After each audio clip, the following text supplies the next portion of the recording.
सभी प्रतियोगी परीक्षार्थियों को मेरा प्यार भरा नमस्कार। साथियों, अपन ने प्रतियोगी परीक्षाओं के लिए व्याकरण की क्लासेस शुरू की है और व्याकरण की क्लासों में अपन पहला टॉपिक अपन ने वर्ण विचार लिया है, वहां से शुरू किया। वर्ण विचार में अपन स्वरों का वर्गीकरण पढ़ रहे थे और स्वरों का वर्गीकरण लगभग मैंने आपको पूरा पढ़ा दिया है। थोड़ा बहुत आज बचा है, आज अपन उस क्लास में पूरा कर लेंगे। आगे बढ़ने से पहले कुछ बच्चों के थोड़ा सा कंफ्यूजन है। उन्होंने कहा कि सर आपने अवृत्तामुखी में ए आ तो लिखा है नहीं। हालांकि जब मैंने पढ़ाया था उसी समय आपको इनके बारे में बताया था, फिर भी अपन वापस देख लेते हैं। स्वरों का वर्गीकरण अपन पढ़ रहे थे, उसके आधार पर वर्गीकरण दो प्रकार से बताया था मैंने आपको, वृत्तामुखी और अवृत्तामुखी। कुछ स्टूडेंट्स कह रहे हैं कि सर आपने अवृत्तामुखी में ए आ नहीं लिखाया।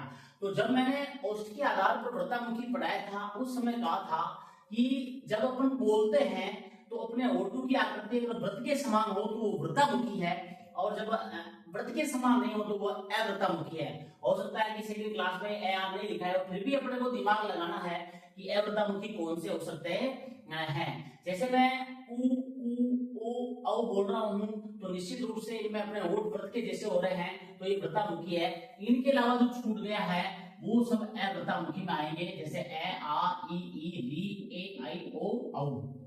तो ये अब आपको समझ में आ गया होगा। औष्ठ के आधार पर दो प्रकार के होते हैं, वृत्तामुखी, अवृत्तामुखी। कोई भी चीज छूट जाती है तो निश्चित रूप से आप सवाल कीजिएगा और आपका सवाल वाजिब है। मैं चाहता हूं कि आपका सारा कंफ्यूजन दूर हो, और मैं आपको ये भरोसा दिलाना चाहता हूं कि जब ये टॉपिक अपना पूरा हो जाएगा उसके बाद कोई ऐसा प्रश्न नहीं बचेगा जो आपको नहीं आए। क्योंकि भाई तो मैं पढ़ाने में छूट गया तो निश्चित रूप से आपको प्रश्नों में वो चीज देखने को मिल जाएगी। इसलिए आप बिल्कुल भी कंफ्यूज नहीं और पूर्ण मन से तैयारी करें, सफलता आपके कदमों को चूमे। यही मेरे विचार, यही मेरी सोच है। एक मैंने आपको बताया था मात्रा के आधार पर, मात्रा के आधार पर भी स्वरों का वर्गीकरण बताया था मैंने आपको। तो मैंने आपको बताया था लघु स्वर और गुरु स्वर। एक दो बच्चों ने मेरे को फोन किया, सर हर्ष स्वर और दीर्घ स्वर होते हैं, तो बहुत सी किताबों में ये लिखा हुआ है। तो बात एक ही है, लघु स्वर और हर्ष स्वर एक ही बात है, और गुरु स्वर और दीर्घ स्वर एक ही बात है। ऐसे स्वर जिनके उच्चारण में कम समय लगता है वो हर्ष स्वर कहलाते हैं, या ऐसे स्वर जिनके एक मात्रा होती है वो लघु स्वर कहलाते हैं। बात होती हुई है, एक ही बात है। लघु स्वर और हर्ष स्वर एक ही प्रकार के होते हैं, गुरु स्वर और दीर्घ स्वर एक ही प्रकार के होते हैं। लघु स्वर आपके सामने ए ई उ री होता है, और गुरु स्वर आ ई उ ए आई ओ औ होता है। तो मात्रा की बात कर रहे हैं अपन, तो एक स्वर परीक्षा में ये पूछ लेते हैं क्योंकि ये भी मात्रा पर ही आधारित है, इसलिए ये भी परीक्षाओं में पूछ लेते हैं। हालांकि ये स्वर हिंदी का स्वर नहीं है, संस्कृत का है, फिर भी हिंदी परीक्षाओं में इसको अक्सर पूछते हुए देखा गया है, इसलिए इसके बारे में भी आपको जानकारी होनी चाहिए। यह है प्लुत स्वर। प्लुत स्वर किसे कहते हैं? जिन स्वरों के उच्चारण में दो मात्राओं से भी ज्यादा समय लगता है उन्हें प्लुत स्वर कहते हैं। जैसे ओ, ये प्लुत स्वर है। इन्हें त्रिमात्रिक स्वर भी कहते हैं क्योंकि इसमें जो मात्रा होती है वो दो से अधिक तीन मात्राएं होती है, इसे त्रिमात्रिक स्वर भी कहते हैं। तो ये स्वरों का वर्गीकरण आपको मैंने पढ़ाया। एक वर्गीकरण और बहुत सारे व्याकरणिक किताबों में लिखा हुआ है। हालांकि उस वर्गीकरण को मैं आपको अंतिम में समय जब क्लास पूरी होती है, स्वर और व्यंजन पूरा पढ़ लिया होता तो वो ट्रिक, एक मेरे पास ट्रिक जो है या सूत्र है उसमें वो आ जाता। फिर भी अपन क्योंकि स्वरों का वर्गीकरण पढ़ रहे हैं तो स्वरों के वर्गीकरण के साथ उसको भी साथ साथ में पढ़ लेते हैं, ताकि आपके किसी भी प्रकार का कंफ्यूजन दिमाग में नहीं रहे। आपके अगर किसी भी प्रकार का कंफ्यूजन है दिमाग में तो आप निश्चित रूप से मेरे से पूछिएगा, या कोई गलती से रह गया है तो उसमें भी निश्चित रूप से सुधार करेंगे। और मैं आपको ये पूर्ण रूप से भरोसा दिलाना चाहता हूं कि जब ये क्लास पूरी हो जाएगी तो निश्चित रूप से कोई ऐसा प्रश्न आपको नहीं मिलेगा जो प्रतियोगी परीक्षा में आपको नहीं आ रहा हो। तो निश्चित रूप से आपको विश्वास के साथ क्लास पढ़िएगा। एक है उच्चारण स्थान के आधार पर, उच्चारण स्थान के आधार पर स्वरों का वर्गीकरण।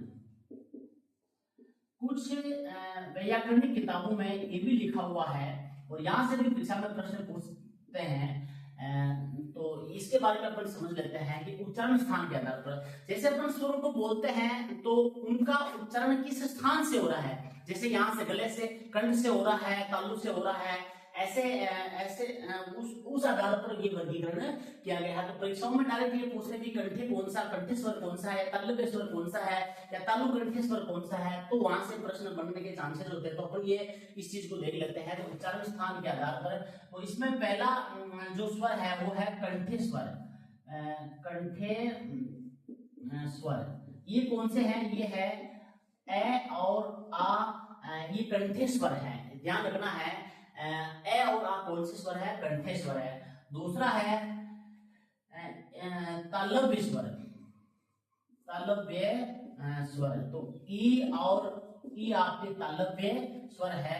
तीसरा है मूर्धन्य स्वर, मूर्धन्य स्वर वो आपके री है। अच्छा, मूर्धन्य स्वर, मुर्दा जो होता है वो है ना अपने मुंह के अंदर तालु के ऊपर जो सबसे कठोर भाग जो होता है वो मुर्दा कहलाता है, वहां से इसको बोला जाता है, इसलिए इसको मूर्धन्य स्वर कहते हैं।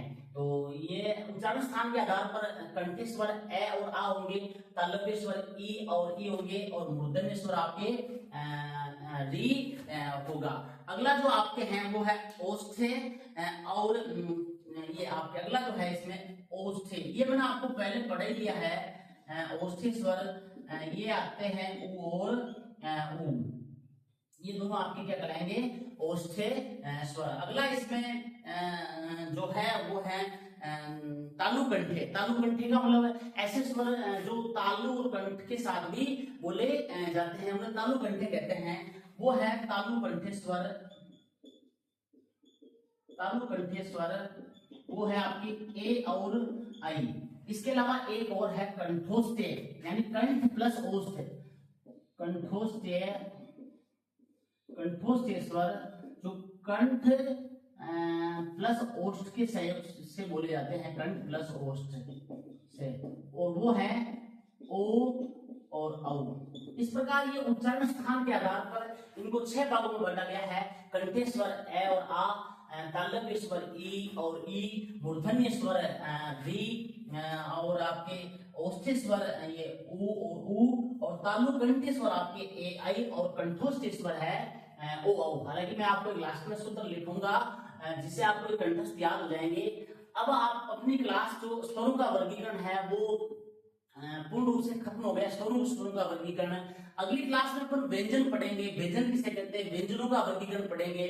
और क्लास पूरी होने के बाद अपन प्रश्नों का भी दौरान करेंगे, ऐसे प्रश्नों का दौरान करेंगे जो अब परीक्षा में आने के चांसेस है या कठिन है थोड़े। बाकी सिंपल प्रश्न आपको इस टॉपिक को खत्म होने के बाद सारे आ जाएंगे। क्लास में किसी भी प्रकार की कोई कमी हो, एक मेरा छोटा सा प्रयास है, तो निश्चित रूप से मुझे राय दीजिएगा। आपकी राय शिरोधार्य है। जय हिंद, जय भारत। नेक्स्ट क्लास में अपन व्यंजन पढ़ेंगे। आज की क्लास एक छोटी सी क्लास सिर्फ कंफ्यूजन दूर करने के लिए थी, अगली क्लास में अपन व्यंजन पढ़ेंगे। जय हिंद, जय भारत, राम राम साहब।